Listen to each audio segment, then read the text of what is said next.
Hello guys, and welcome to Navigating the Dashboard Index Pages by WA Courses. In this video, I'm just going to show you how the dashboard page works and things you're expected to find on the WordPress dashboard index pages. So with the intro out the way, let's get started with the video. The main function of the WordPress dashboard index page is to provide you with an overview of your entire WordPress website. So it provides things like statistics. So it gives you total number of posts, total number of comments, and pages. It also tells you about your site health, gives you WordPress event news, and also tells you about the activities. So whenever you publish a post, it's going to be recorded here, and also it also shows you your recent comments. So if you have spam, you have approved comments, pending comments, and trash comments, you're always going to get an overview of the statistics from here. So depending on the plugin you add to your WordPress website, you're going to keep finding more and more statistics here.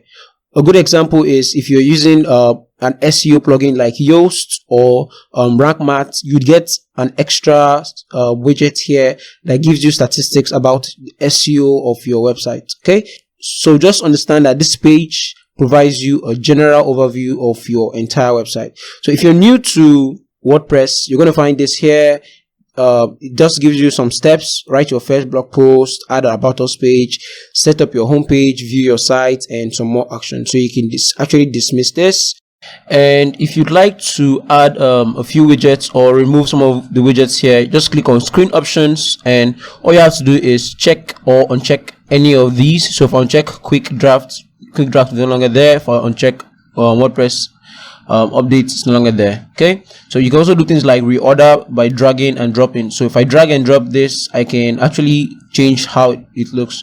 So these options allow you to create space. Like if you're adding a lot of plugins to your website and this dashboard gets filled up, you can actually use the control screen option control to control how many widgets are being displayed here. So that's about it for the dashboard widgets. It's just for statistics, and it provides you an overview of your entire website.